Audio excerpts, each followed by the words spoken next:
చేపలు బట్టి బాక్స్ వేసి మూత వేసారట, పీతలు బట్టి బాక్స్ వేసి మూత పెట్టకుండా వదిలేశారట. ఒక అతను అడిగాడట, చేపల బాక్సులు అన్నిటికీ మూతలు పెట్టారు, పీతల బాక్సులకి ఎందుకు మూతలు పెట్టలేదంటే, పర్లేదండి అవి బయటికి పోవన్నారట.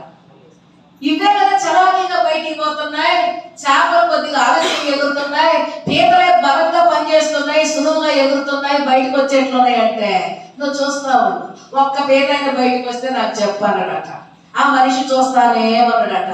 ఒక పీత గబగబ పైకి వస్తుందట, కింద 4 పీతలు లాగేస్తా ఉన్నాయి, కింద లాగేస్తున్నాడు. ఇంకొకటి మళ్ళా పైకి ఎక్కాలని ఎక్కుతుందట, కింద 10 గొంతులు లాగేస్తున్నాయి, ఏ ఒక్కటి ఆ బాక్స్ నుంచి బయటికి రాలేదట. అలాంటిది ఒక మనిషి ఈ బలురక్కసి చెట్లు అనేటటువంటి పాపములో శాపములో అక్రమ జీవితంగా బ్రతకూడదని అనుకున్నా కూడా ఈ యొక్క ముళ్ళ పొదవంటిది ఈ లోకము లాగుతూ ఉంటది పాపానికి.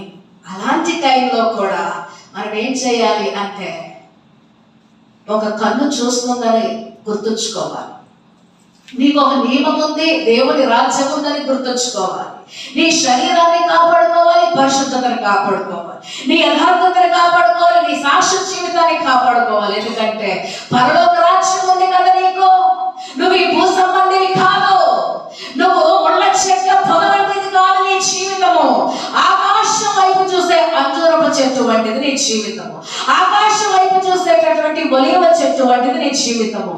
నీ బ్రతుకు ఇక్కడ కాదు, శాశ్వత రాజ్యంలో ఉందని విశ్వసించి ఈ బలురక్కసి చెట్ల అనేటటువంటి లోకంలో పాప పిచ్చలతో మనుషులు ఇలాంటి మనుషుల మధ్య నువ్వు బ్రతుకుతున్నప్పటికీ నువ్వు నియమంగా బ్రతకాలి, పరిశుద్ధంగా బ్రతకాలి. అందుకే